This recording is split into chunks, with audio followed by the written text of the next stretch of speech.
유럽 얘기에 그런 얘기가 있어요. 새를 기르는데 아침에 보니까 새가 죽어 있어요.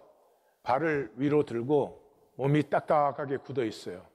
그래서 주인이 이 새가 죽었구나. 그리고 새를 접시에 담아가지고 이제 바깥에 묻으려고 문을 열고 나가니까 문을 열고 나가자마자 새가 파르르 날아갔어요. 새는 살아서는 세상 밖을 나갈 수가 없어요. 죽어야 나가죠. 우리도 똑같아요. 우리도 살아서는 세상 밖을 나갈 수가 없어요. 죽어야 세상 밖으로 나갈 수 있어요. 우리는 신성한 존재입니다. 하나님의 형상을 가진, 하나님의 생명을 담지하고 있는 신성한 존재예요. 근데 그 신성한 존재가 사는 꼴은 참 안타깝습니다. 왜요? 세상이라는 감옥에 갇혀 있기 때문에, 세상이라는 수용소에 갇혀 있기 때문에, 포로 수용소에 딱 갇히는 순간에 삶의 질이 급격하게 전락됩니다. reduce 돼요. 의미와 가치를 찾지 않아요. 어떻게 하면 한 끼 더 맛있는 거 먹고 편하게 지내나, 그거밖에 없어지는 거죠. 이 세상에 그것이 우리의 모습이에요. 죽어야만 세상 밖으로 나갈 수 있어요.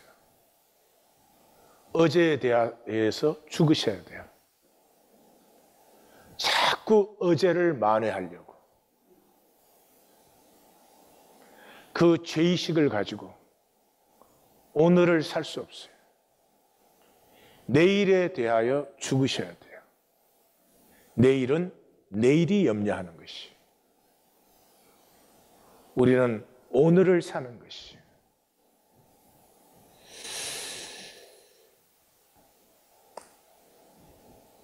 오늘 하루 속에, 우리의 삶의 매 순간 속에는 영원이 들어있어요.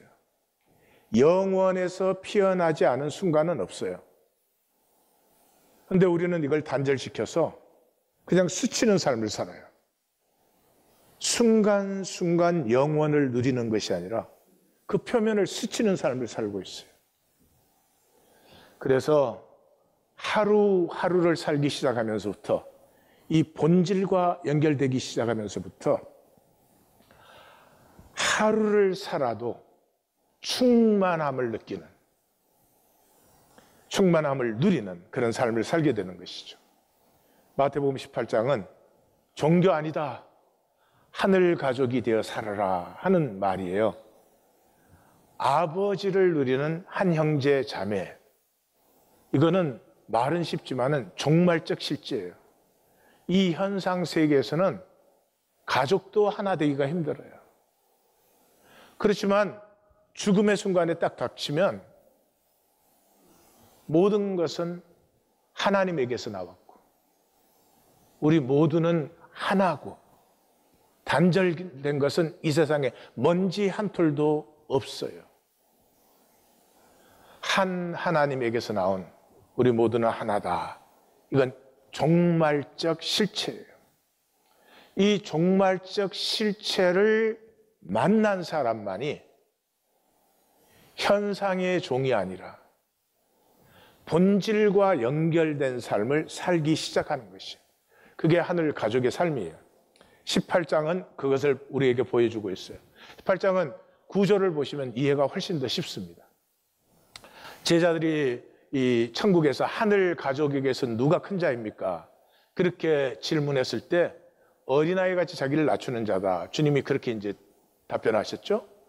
또 마지막 섹션에 가서는 베드로가 내가 형제를 몇 번까지 용서할까요?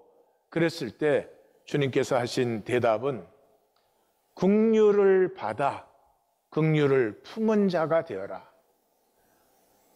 그렇지 않으면 한 번 용서도 힘들어요. 긍휼을 받아 긍휼을 품은 자가 되면 그게 뭐 7번, 뭐 490번이 아니고 그냥 생명에서 용서와 용납이 흘러넘치는 큰 자가 된다. 이게 양날개예요. 그리고 그 한가운데를 보면은 눈치가 딱 채어져요. 길 잃은 한 마리의 양, 범죄한 한 형제가 나타나요. 그리고 그 앞쪽은 작은 자를 실족케 하지 말아라. 교회는 하늘과 땅 전체를 누리는 권세를 가진 곳이다. 이렇게 해요. 그래서 보시면 가족의식으로 시작해서 천지의식, 이 우주의식으로 끝나요. 그 가운데 가족의 생활, 가족의 가치, 가족의 사랑, 가족의 권세 이렇게 나타나는 것입니다. 천국에서 누가 큰 자입니까? 주님께서 자기를 낮추는 자다. 빌립보서 2장 8절에 예수님을 자기를 낮추시고 죽기까지 복종하셨다. 이렇게 표현하죠. 그게 뭐 예수님이 윤리적으로 아주 겸손하셨다. 그렇게 읽으시면 참 곤란하죠. 아버지를 신뢰하기 때문에. 아버지를 신뢰하기 때문에 아버지 앞에서는 얼마든지 죽기까지 낮아지실 수 있는 그런 종말적 그런 삶을 우리에게 말씀해 주는 것이죠. 그래서 3절에 돌이켜 어린아이들과 같이 되지 아니하면 결단코 천국에 들어가지 못한다. 기억하십시오.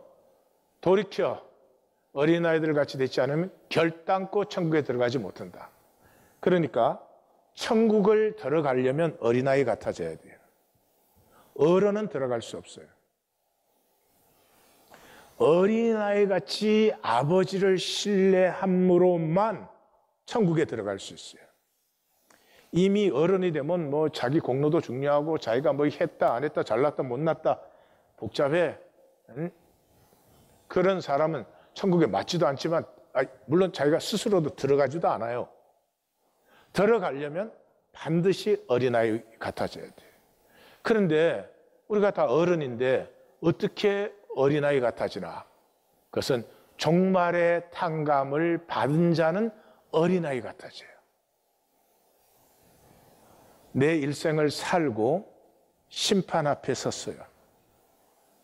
심판 앞에 서면 구원받을 자격이 눈꽃만큼도 없는 정도가 아니고 멸망받을 이유가 수명의 산의 억만배예요.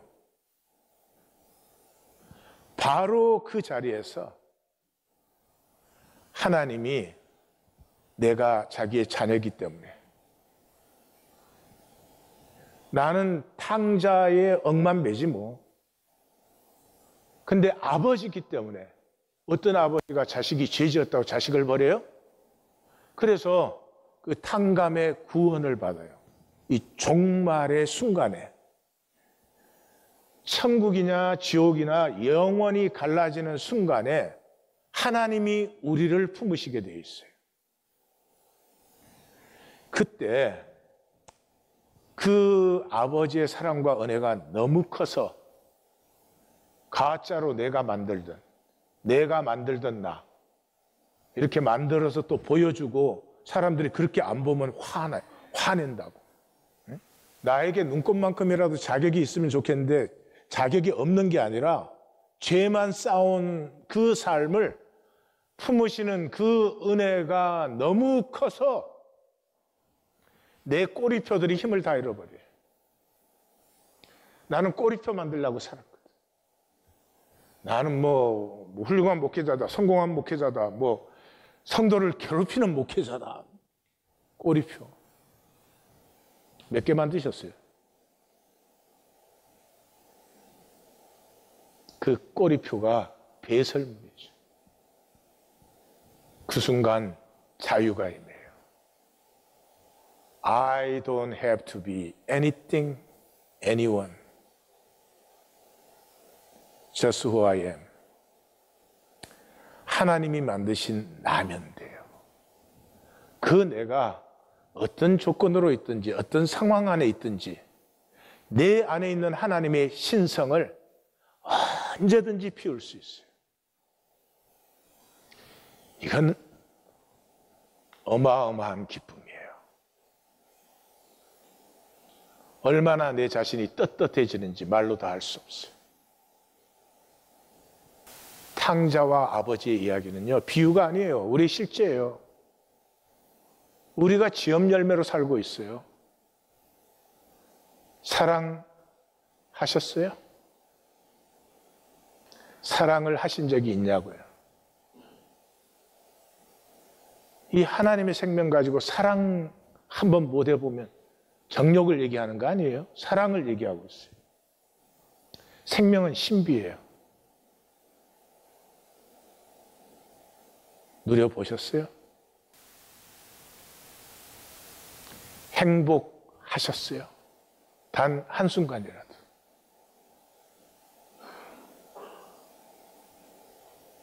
조건과 상황의 얘기가 아니에요.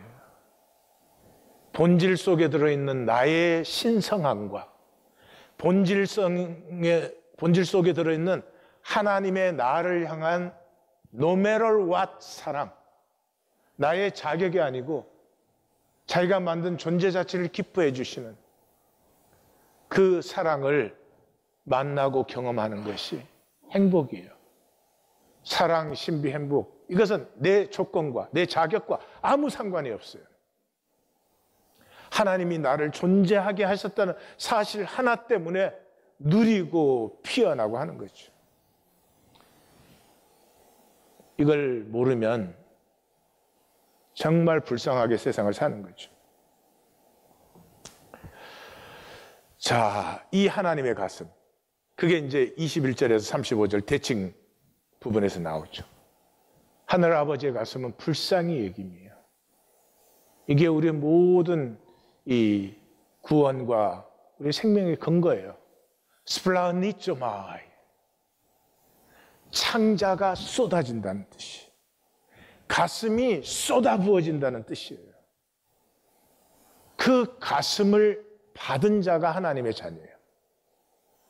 자격이 있어 받는 게 아니고, 잘나서 받는 게 아니고, 우리가 너무 죄짓고 못나게 살고 허무하게 살기 때문에 그 우리의 고통과 아픔을 보는 아버지의 가슴이 쏟아 부어지는데 어린아이 같이 그 가슴을 받는 거죠. 이 가슴을 못 받는 사람은 이 세상에서 가장 불쌍한 존재예요. 여전히 내가 뭐 돼야 돼? 말 한마디를 해도 내가 뭐가 돼야 돼? 사람에게 그냥 보일 때도 뭔가 사람이 나를 뭐 이렇게 봐줘야 돼? 어린아이가 그런 애가 있어요? 없어요.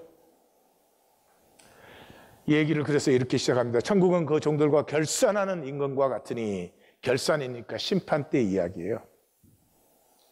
심판 때니까 둘 중에 하나예요. 나는 하나님과 단절되어 있는 고아냐? 아니면 아무리 못나고 부족해도 자녀냐? 그거예요. 내가 끝까지 나를 주장하고 내가 나를 만든다면은, 종교생활하는 이유는 고아기 때문에 종교생활이에요. 아니, 자기 집에서 종교생활을 하는 사람이 누가 있어요? 네. 그때 10,000달란트 빚진 자 하나를 데려왔어요. 죄갚음이 불가능한 우리 자신을 얘기하고 있죠. 심판 때 우리 중에 의인은 고사하고, 하나님 나는 죄는 안 지었습니다, 그럴 사람은 우리 중에 누구도 없어요. 그 왕이 이렇게 말하죠. 그 몸과 아내와 자식들과 모든 소유를 다 팔아 갖게 하라. 이게 우리의 일생이에요. 우리의 일생이에요. 우리 안에는 죄의식이 있었어요. 이 마귀가 통치하는 현상 속에 육체로 태어났기 때문에 다윗의 고백처럼 죄악 중에 잉태되고 죄 중에 출생했어요. 우리 모두 죄의식을 갖고 있어요.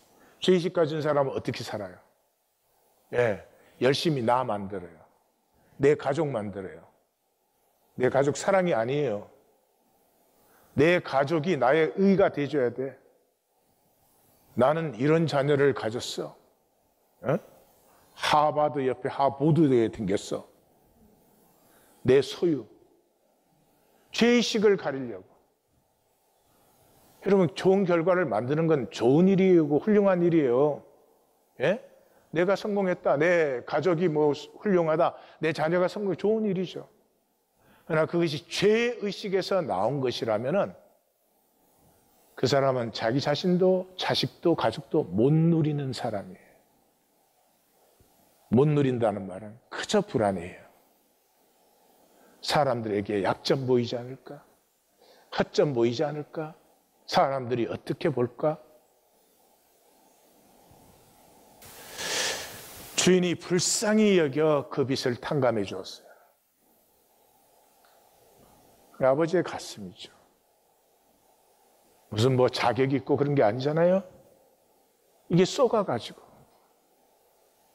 자기를 못 누리고 자기를 만들겠다고 그 고통, 아픔, 위선, 거짓, 심지어 종교생활까지. 그래서 이 스플라흐니쪼마이라는 단어는 이 예수님께서 무리를 보실 때 목자 없는 양과 같이 살 길을 모르는 그 삶을 볼 때 너 왜 그렇게 살았니? 그따위로 살았니가 아니고요. 그렇게 산 삶의 아픔과 애달픔이 너무나 불쌍해서 이 사람을 탕감을 해줬어요. 이 사람이 그 아버지의 가슴을 만났더라면 얼마나 좋겠어요. 내가 이렇게 신성하고 존엄한 존재임을 모르고 나 너무 값싸게 살았구나. 나 너무 지저분하게 위선도 얄팍한 위선들, 사람 앞에 반짝반짝반짝 보이는 것. 거짓으로 만들어도 짝퉁도 좀 진품처럼 제대로 만들지를 못하고 조잡한 짝퉁. 이제는 돈 주고 그렇게 살아라 그래도 살 수 없는 삶이 되어버리죠. 이게 종말적 심판 앞에 섰을 때 긍휼히 여겨 나를 구원하시는 구원의 은혜를 받은 사람이에요. 그런데 그 은혜에 대해서 100만 번쯤 들은 사람이 있어요. 아버지의 가슴은 조금 더 느껴본 적이 없어요. 그래서 교회 안에서도 자기 만들기야. 그 가짜 나를 사람들에게 보이기에 평생을 교회를 다니는 거죠. 그 사람은 자기 동료를 보면은 100데나리온의 빚을 탕감해 줄 수 없죠. 100데나리온이면 연봉의 3분의 1이니까 상당한 것이에요. 이것은 긍휼을 체험하지 아니한 사람은 이걸 당연히 요구해야 돼요. 그것으로 살고 있는 사람이니까. 그래서 그 왕이 그 얘기를 듣고 이 종을 불러서 악한 종아, 그렇게 부릅니다. 이불. 악한 종아, 내가 내 빚을 전부 탕감하여 주었는데 너도 내 동료를 그렇게 불쌍히 여겨야 되는 것 아니냐? 여기 이제 악한이 파네라스, 우리는 이미 보았죠. 이 이불인데 이 파네라스는 단어를 마태는 아주 특별하게 써요. 항상 눈과 연결시켜서 얘기해요. 그래서 산상수훈에서는 눈이 나쁘면 우리 번역을 했는데 눈이 악하면 그 빛이 얼마나 어두우리요. 이 눈이 나쁜 사람은 심령 전체가 어두워요. 그러니까 못 보니까 항상 잘못된 길로 자기 인생을 스스로 갖다 버리는 길로 가는 거예요. 마치 이런 것이죠. 이 악한 눈이라고 하는 것은 본질을 못 보는, 진실을 못 보는, 항상 상황과 조건밖에 못 봐요. 백합화와 새를 볼 수가 없어요. 평생을 사는데 자기 가치를, 자기 안에 얼마나 큰 아름다움이 있는지, 내 안에 얼마나 신성한 생명이 있는지, 내가 얼마나 숭고한 존재인지 전혀 보지 못해요.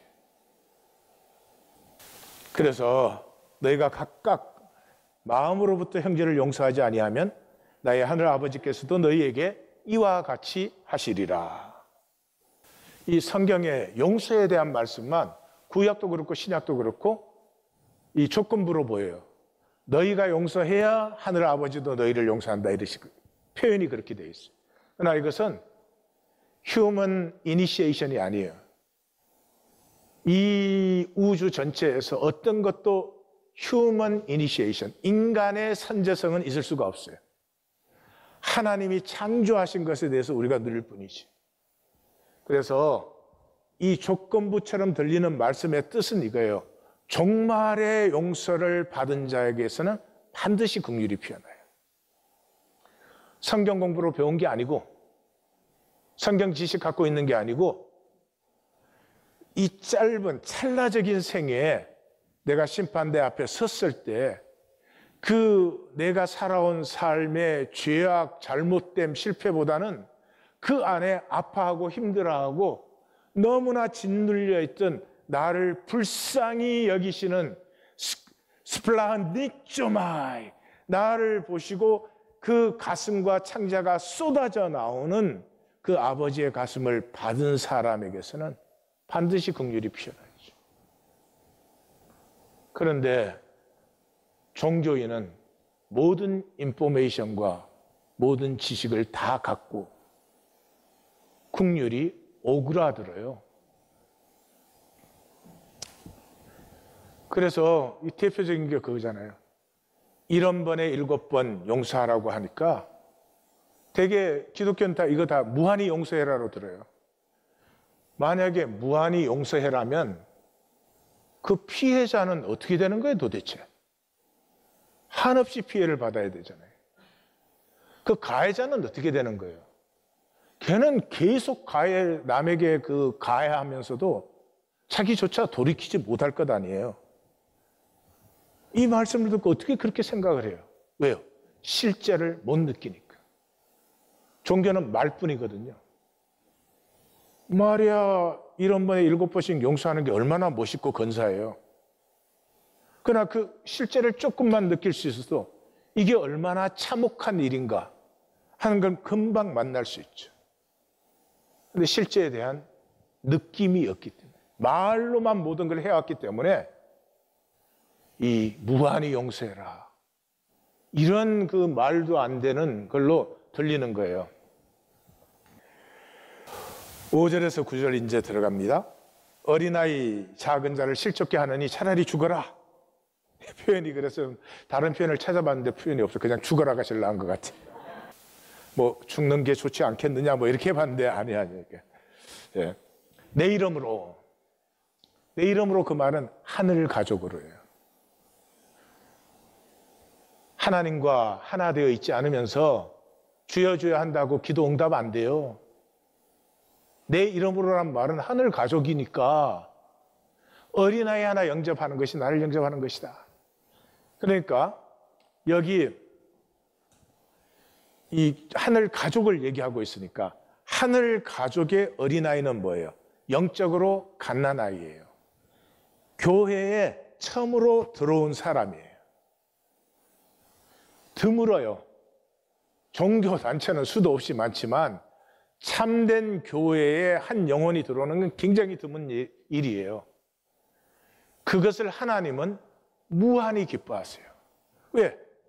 그 한 영혼 들어오는 게 없으면 교회 역사는 끝나는 거예요. 마치 우리가 아기 출산하지 않으면 무슨 뭐 과학이 얼마나 발달했든 뭐 얼마나 평화가 이루어졌든 역사는 끝나는 거와 마찬가지예요. 그래서 그 영적 공동체의 물결이 흘러가는 이 한 어린아이가 이 하늘 가족 안에 들어오면 얼마나 기뻐하는지 몰라. 그래서 나를 믿는 이 작은 자예요.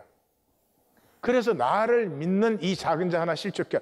네가 조금 어른이라고, 네가 조금 먼저 들어왔다, 네가 뭐 좀 안다고 그렇게 하려면 연자맷돌로 목걸이를 만들어가지고 태평양에 다이빙해라. 성경에 그렇게 돼 있죠? 네. 실족해 하는 일이 세상에 실족게 하는 일들로 말미암아 세상에 화가 있도다. 이 세상은 화예요. 이 세상은 화예요. 복이 아니에요. 그게 성경이에요. 이 세상, 이 현상 세계는 마귀가 현재 통치하고 있어요. 그걸 허락해 주셨어요. 그러므로 화예요. 그래서 진정한 사랑, 진정한 행복 누리기가 그렇게 쉽지 않은 것이에요. 그래서 세상의 삶은 실족게 하는 거예요. 넘어지는 사람도 서로 붙들어주는 삶이면 얼마나 좋겠어요. 부부 사이에라도. 그렇게 안 되죠. 왜요? 이게 단절의 본성이에요. 단절되어 있기 때문에 내가 큰 자가 되어야 돼. 너가 나보다 큰 자 되는 건 참으로 힘들고 불편해요. 단절되었기 때문에 항상 비교의 대상이에요. 정치, 경제, 문화, 예술, 교육, 말들이 멋있죠? 그 본질이 다 어디에 있어요? 이 세상에서요. 실족게 하는 것이에요. 미국도 며칠 전에 선거 있었죠? 너가 떨어져야 내가 당선되는 거예요. 교육? 아니, 학교까지도 등급을 정해놓고 너보다 나는 더 좋은 등급의 학교에 들어가야 돼. 그걸 우리는 교육이라고 불러요. 그 사람이 받은 교육으로 어떤 세상을 만들 건데,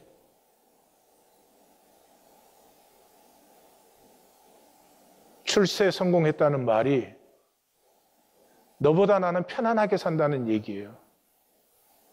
다시 말해서 너는 나보다 불편해져야 된다는 얘기죠. 그게 세상이라는 거예요. 그렇지만 그렇다고 해서 실족시키는 게 삶이지만 그렇다고 해서 실족시켜도 괜찮지 않다. 세상이 그러함에도 불구하고 그렇게 사는 것은 화다. 절대로 복이 아니다. 그러므로 손, 발, 눈이 범죄케 하거든. 우리 번역을 왔다 갔다 해서 실족게 한다는 말하고 범죄케 한다는 말이 스칸달리조라고 똑같은 단어예요. 찍어버려라, 빼어버려라. 왜? 영생에 들어가는 것이 영원한 불과 지옥불에 그 모든 지체 다 가지고 들어가는 것보다 훨씬 낫다는 거죠. 다시 말해서 이 세상을 살면서 실족게 하는 것을 피할 수 없어요. 하늘 가족이 되어라. 종말의 심판 때에 멸망할 수밖에 없는 내가 그 나의 아프고 지치고 죄짓고 실패한 삶을 살아온 내 삶과 나의 모습을 보면서 가슴이 쏟아지는 하나님의 가슴을 받아서, 그것이 하늘 가족이 되는 유일한 길이에요. 하늘 가족이 되어라. 그때부터 내가 꼬리표 만들겠다고 방방 뛰지 않아요. 누려요. 오늘로 누려요. 오늘은 비가 와야 된다, 안 와야 된다, 이런 거 없어요. 예, 오늘은 뭐 이 일은 꼭 이렇게 이루어져. 그 일이 이루어지고 안 이루어지고는 결과는 하나님의 몫이에요. 나는 그 자리에 하나님께서 보내신 자로 있으면 돼요. 그런 결과와 상관없이 반드시 합력하여 선을 이루는 것이죠. 10절에서 14절은 하늘 가족의 가치예요. 말이 안 돼요. 말이 안 돼. 이것은 종말적 가치를 만났을 때만 이것이 가치가 돼요. 죽음이 현상에 불과하다. 죽음이 절대가 아니다. 그리고 우리 일생의 죽음의 순간에서 그 애끓는 아버지의 사랑의 가슴을 만나는 순간에 내 삶을 돌아가 보면은 모든 것이 은혜였어요. 내가 받을 줄 몰랐고 내가 누릴 줄 몰랐지. 모든 것이 은혜였어요. 어린아이같이 아버지가 주시는 아픔으로, 아버지가 주시는 도전으로, 아버지가 주시는 어려움으로 받았더라면 나는 날로 날로 성숙하고 장성해 가면서 나뿐만이 아니라 많은 사람을 품을 수 있는 사람이 될 텐데,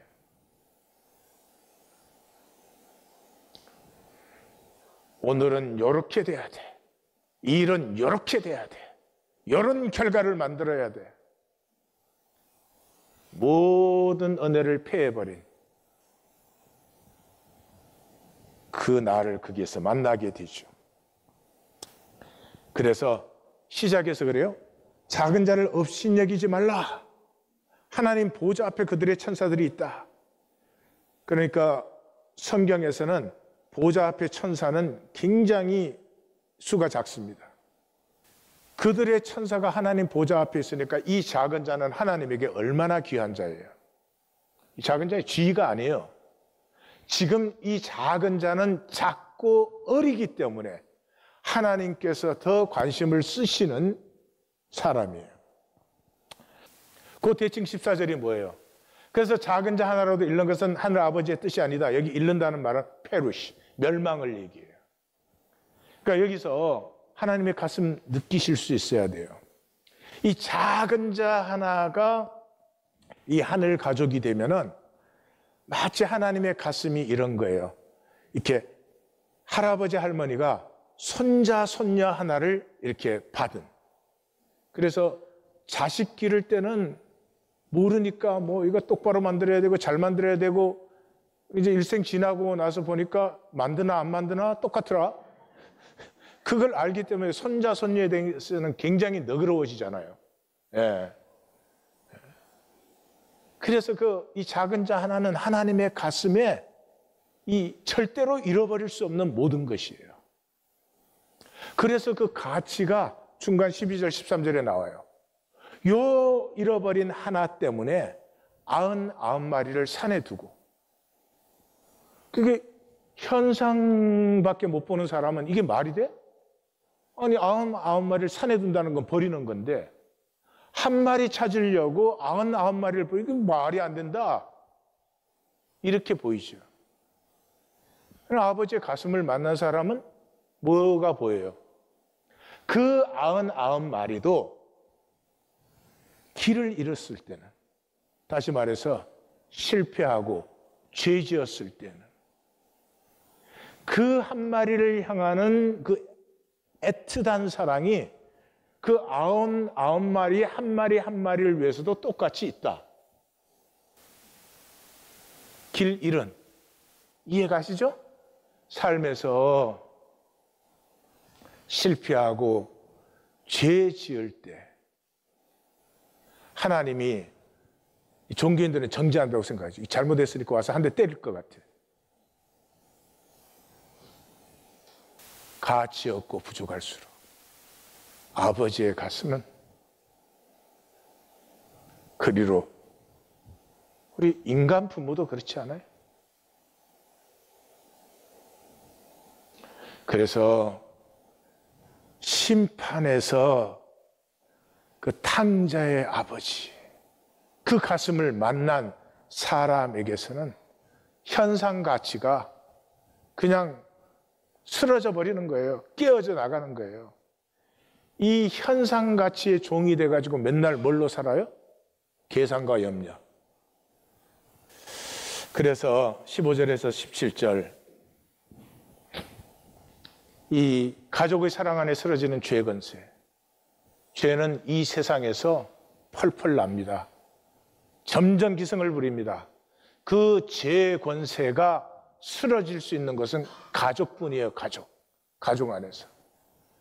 가족이 죄 지으면 동네방네 떠들고 댕기면서 우리 집은 죄 있다 이거 자랑해요? 그런 사람은 가족이 아니니까. 그건 분명해요. 한 형제가 범죄하면 그 사람만 상대해서 공부해라. 그래도 안 되면 친구 두세 사람 같이 가서 같이 공부해라. 여기서 말마다 확정하라는 것은 그 사람이 죄 지었더라가 아니고 그 사람이 죄 지은 증거가 분명한 거죠. 그래도 안 들으면 교회가 권면을 해라. 그것도 듣지 않으면 그 사람은 하늘 가족이 절대 아니다. 이거 무슨 절차 얘기하는 거 아니에요? 이런 단계를 거쳐라 하는 거 아니에요. 한 형제가 범죄하면은 단둘이 만나서 은밀하게, 그것도 안 되면 조금 더, 그것도 안 되면 조금 더, 이 한 영혼에 대한 존중과 더불어서 배려와 사랑. 종교인들은 어떻게 해요? 소문만 있으면 뭐, 예? 확인 절대로 안 하죠. 그게 사실인지 아닌지. 가족이 죄 지었다는 소리 듣는데 확인 안 해요? 확인하는데 목숨 걸겠죠. 그러고는 뭐 자기에게 좋은 사람이면은 그 사람 그럴 리가 없다 그러고, 자기한테 싫은 사람이면 뭐 거기에다 온갖 것 덧붙여서 음해하고 비방하고, 절대로 본인 앞에서는 또 얘기 안 하지. 뒤에서. 이게 세상의 길, 종교의 길이죠. 그것과 이렇게 대칭해서 이제 하늘 권세, 복을 누리는 하늘 가족. 이 세상은 마귀의 거짓이 전부죠. 그 거짓 세상 안에서 하늘의 복과 권세, 그게 실제잖아요. 그 실제를 누리는 길은 하늘 가족이 되는 길밖에 없어요. 그래서 여기에서 진실로 너희에게 이르노니, 하늘 가족이 될 때만 땅과 하늘이 통한다. 다시 진실로 너희에게 이르노니, 하늘 가족이 된 곳에 두 사람이 함께 무엇이든지 구하는 것은 내 하늘 아버지께서 이루신다. 가족의 일이니까요. 가족은 말도 안 되는 일이 많이 일어나요. 어릴 때 아이들이 무리한 걸 요구할 때가 있어요. 근데 아이들이 그것을 받고 기뻐하는 그 모습을 보고 싶어서, 이게 뭐 꼭 좋은 것이 아니다 싶어도 아이의 요구에 들어줄 때가 많죠.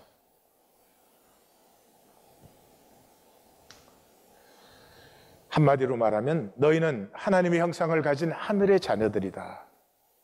마귀에 속지 말고 종말을 살아. 하늘을 피워라. 현상계에는 진실이 없어요. 종말의 유일한 진실이에요. 임종할 때. 그런 사람 있어요? 임종 때 오늘 나 코드 맞냐? 에? 오늘 헤어 좀 나왔니? 그런 거 없죠. 질문 한번 해보세요. 나에게 실제는 도대체 무엇인가? 사람들에게 어떻게 보이는가? 사람들이 나 어떻게 보는가가 나의 실제인지, 아니면 하나님이 창조하신 하나님의 뜻을 따라 이 자리에 이 모습으로 보내신 그 나가 실제인지 점검을 하셔야 됩니다.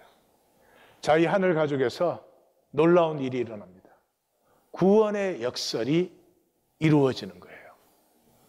구원은 하늘 아버지의 소원이에요. 나보다 하나님이 내가 구원받기를 더 원해요. 그리고 이미 다 이루셨어요. 그러니까 내가 원하기 전에 하나님이 주시기를 원하는 게 구원이에요. 그래, 쉽죠. 아주 쉽죠. 그냥 받으면 돼요. 어린아이와 같이. 근데 세상에 어른이 되면 이게 제일 어려워져요. 그래서 사도행전 2장에도 로마서 10장에도 누구든지 주의 이름을 부르는 자는 구원을 얻으리라. 주의 이름을 왜 불러요? 죄인이니까요. 죄인이 자기를 스스로 구원할 수 있어요? 안 되잖아요. 그럼 죄인이기 때문에 부르는 거죠. 죄인이면 받아요. 그 말은 애고면 안 되는 거예요. 거짓자는 안 돼요. 거짓자는 뭐 하는 거죠? 죄인인데 의인으로 보이려고 하는 거죠. 보이는 나 만들기에 바쁜 사람은 죄인이 절대 될 수 없어요. 자기 생각 안에서 온갖 것으로 자기를 정당화합니다. 자기 눈에 들보는 변명 정당화하고 남의 눈에 튀는 판단 정죄 공격해요. 탕자이면 용납받아요. 내가 하늘과 아버지께 죄를 지었사오니 이제는 아버지의 아들이라 일컬음을 받을 수 없습니다. 나를 품꾼의 하나로 보소서. 이 사람은 구원받아요. 아버지와 아들 관계가 지금 단절되어 있음을 알아요. 우리가 구원받는 이유는 내가 분명히 아버지의 아들이고 아버지의 딸인데 단절돼서 살아왔어요. 내가 나를 만드느라고, 내 꼬리표 만드느라고 아버지의 모든 섭리 은혜는 다 방해하고 내 뜻대로 돼야 되고 내 마음대로 해야 되고, 이것을 예수님은 어린아이 같으면 받는 것이에요. 어린아이는 그냥 가족을 신뢰하잖아요. 그냥 누리죠. 잔치를 즐기는 사람은 잔치를 그냥 즐기듯이. 그래서 이 어린아이 같이라는 말 속에 그냥 가족을 신뢰해서 누리는 것이 들어있고요. 어린아이는 호울로 살아요. 몸과 마음이 하나예요. 어린아이가 뭐 웃으면서 뒤로 아우 지는 뭐 잘났다고 뭐 이러고 그런 거 없죠. 그리고 뭐 표현이 참 그렇습니다만 존재의 진실이지. 애가 울 때는 우는 거예요. 애가 울 때 저게 뺏긴가나 그러고 볼 필요 없어요. 예. 애가 웃을 때는 웃는 거예요. 보이기가 아니에요.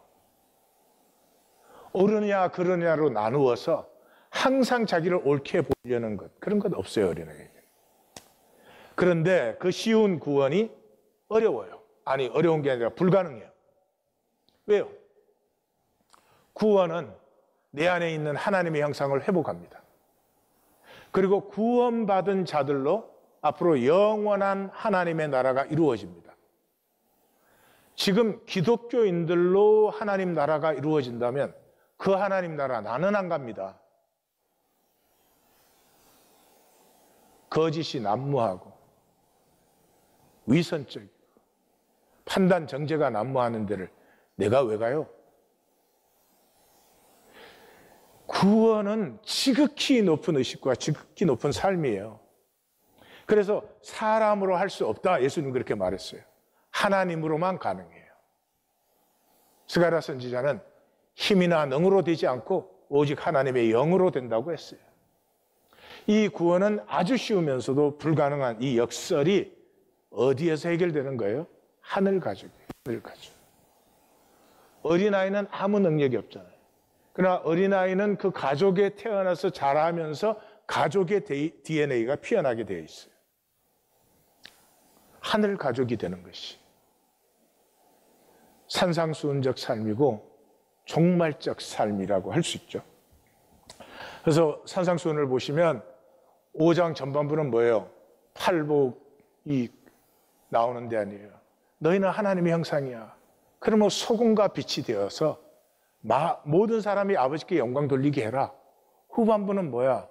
너희는 종교는 훨씬 넘어서야 돼. 서기관과 바리새인의 의보다 너희 의가 더 커야 된다. 너희는 말씀을 성육시키는 사람이야. 오른뺨을 때리면 왼뺨을 돌려대라. 그래서 뭐라고요? 하늘아버지 온전하신 같이 너희도 온전하라. 아버지 생명을 우리에게 주셨잖아요. 아버지는 퍼스트 클래스 라이프 가지고 우리한테는 third 클래스 라이프 주셨어요. 아니요. 똑같은 생명 주셨어요. 그러면 그 생명이 피어나면 온전해요. 생명은 온전해야 되는 것이죠. 6장의 전반부는 뭐예요? 외식하지 말아라. 사람에게 보이려고 살지 말고 엄밀히 보시는 임재 안에 살아서 하늘 아버지가 주시는 이 본질 세계의 상을 받아라. 후반부가 뭐예요? 하늘 가족으로 살아라. 하늘 가족으로 산다는 말은 염려하지 않는 것이에요. 염려 안 하는 사람 뭐를 구할까요, 도대체? 그 나라와 그의 의를 구하죠. 주님이 우리를 잘 아시니까 한번 살아봐. 이 산상수훈 가지고 종교인들은 되게 그렇게 얘기해요. 이걸 누가 사냐? 그렇게 얘기해요. 근데 한번 살아보세요. 산상주의 삶을 티끌만큼 내가 딱 살아보고 나면 살아보고 나서의 기쁨과 보람과 당당함이 어찌 돈 좀 번 것과 비교할 수 있겠어요? 내 존재 전체가 하나님 은혜 안에서 담대해져요. 실패가 더 이상 두렵지 않아요. 사람들이 나를 어떻게 보느냐가 더 이상 그렇게 두렵지 않아요. 내 진실이 피어나는 것이 기쁘고 내 진실을 가꾸어 보고 살아보고 싶고 하나님이 만드신 나를 만나고 더 만나보고 싶어요. 이것이 일용할 양식의 삶이에요. 일용할 양식의 삶은 만나의 삶이죠. 구약적으로는. 그죠? 하루하루를 하나님의 새 날로 사는 것이죠. 예. 어제는 어제로 끝난 것이고 내일은 내일이 염려하는 것이고 나는 오늘 현재를 살아요. 모든 현재 속에는 영원이 들어있어요. 근데 우리는 그 영원히에서 단절이 돼서 이 현상을 그냥 스쳐 지나가니까 욕심은 무한하고 그러니 불안도 무한하고 종말적 은혜를 체험하면서 하루하루가 본질에서 피어난 하루가 됩니다. 그래서 그 하루를 이렇게 시작하죠. 오늘 나는 무엇을 한번 해보고 싶은가? 오늘 나는 어떤 사람이 되어보고 싶은가? 그런 작은 것들을 결단하고 살아보고 성공하면 실패하면 그 나름대로의 생명의 보람을 느끼기 시작하는 것이죠. 그래서 우리 적용 부분은 6장의 하반부예요. 산상수훈의 삶의 실제는 이 염려 부분이에요. 이 모든 것을 패하는 것이 염려예요. 염려의 반대가 누림이고 누림의 반대가 염려예요. 그래서 보물을 하늘에 쌓아두라. 왜? 보물이 있는 곳에 내 마음이 있기 때문에. 예. 그러니까 눈이 나쁘면 이 허상의 헛된 욕망으로 모든 것을 보면은 그 몸이 어두우니 내 안에 있는 빛이 어두우면 그 어둠이 얼마나 되겠느냐. 저는 이렇게 사람 만날 때 제일 불쌍한 사람들이 이런 사람들이요. 이 이민 1세들 중에는 꽤 돈도 벌고 뭐 나름대로 기업도 가지고 그런 사람들이 있어요. 근데 돈은 많아. 근데 사람을 보면 빛이 없어요. 얼마나 고생을 한 것일까? 아니면 너무 그 계산에 머리를 너무 많이 써버린 것일까? 사람을 만나면, 어린아이를 만나면 생명의 빛을 느끼잖아요. 도대체 무슨 삶을 어떻게 살아가지고 저렇게 그냥 껍질은 있는데 어둠이 가득한, 빛이 보이지 않는. 그래서 참 안타깝고 안쓰럽고 그래요. 염려하는 사람은 반드시 돈을 섬깁니다. 너희가 하나님과 재물을 겸하여 섬기지 못한다. 하나님 사는 사람은 염려하지 않죠. 또. 그래요. 무엇을 먹을까 마실까 입을까 염려하지 말라. 솔로몬의 모든 영광으로도 입은 것이 이 것 하나만 못하지 아니하였느냐? 그러므로 염려하여서 무엇을 먹을까 마실까 입을까 하지 말으라. 그러므로 내일 일을 위하여 염려하지 말라. 내일은 내일이 염려하는 것이고 한날의 괴로움은 그날의 족하니라. 이 삶을 살아라. 이것이 성경이에요. 일용할 만나로 사는 하늘 가족. 이것이 예수님의 모든 말씀, 십자가 부활의 핵심이에요. 현상을 사는 사람에게는 이것은 불가능합니다. 십자가에서 내 평생을 살고 하나님 보좌 앞에 섰을 때 멸망에 억만 번을 해도 마땅할 나에게 그 쏟아부어지는 아버지의 가슴의 사랑을 만난 사람만이 나가서 백대내리온 비친 동간을 보면 얼마나 힘들까. 예, 살아보고 싶지 않으세요?